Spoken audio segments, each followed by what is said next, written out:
Happy Martin Luther King Jr. Day, everyone. I'm Claire Shepherdson. I'm a senior and captain on the women's track and field team.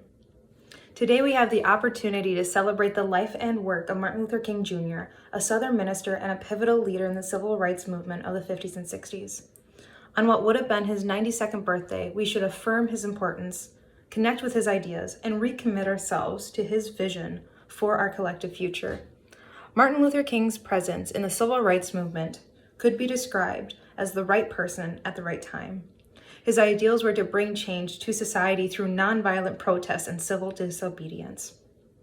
One of his most memorable speeches that we have heard, "I Have a Dream," in 1963 in front of the Lincoln Memorial. This speech touches on the inequalities of oppressed groups, especially the Black community living in America. It discusses the need to end racism and provide civil and economic rights to the Black community. It has been almost 60 years since that speech and more than 50 years since his assassination in 1968. Days after his death, Congress passed the Civil Rights Act of 1968, which was the first act that stood up against discrimination because of one's race, gender, sex, and or disability. Unfortunately, this does not stop injustices from happening, and they are still occurring to this day. As a white person, I will never understand the pain, anger, loss, and fear experienced by Black communities in the United States. We all should take this day to understand the importance of what Martin Luther King Jr. did then and think about the inequities and injustices still taking place. The Black Lives Matter movement is an ongoing anti-racist movement that all of us have a responsibility to personally contribute to. Think, what are you doing to end these injustices and inequities for minorities and oppressed groups from happening? And how can you deconstruct the implicit racism you have been taught in your own life?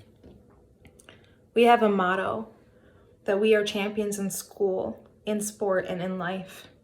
We should all aspire to Martin Luther King Jr.'s leadership because he was a champion for the civil rights movement. As representatives of this predominantly white institution, we need to make ourselves aware of these injustices and inequalities and speak up for those who are still unheard. The day before his death, Martin Luther King Jr. gave a speech called "I've Been to the Mountaintop," where he talks about the difficult days ahead for the movement. This is where we are still at now, and we need to take the time to keep pushing forward towards equity. I challenge you to take some time today to go to resources that discuss the importance of Martin Luther King Jr. and also resources that talk about the systemic racism that's still occurring in the United States. As Martin Luther King Jr. said in his "I Have a Dream" speech, "I have a dream that one day this nation will rise up and live out its true meaning of its creed. We hold these truths to be self-evident, that all men are created equal." We are far from that dream. Speak up and take action so that dream could become a reality. Thanks for listening.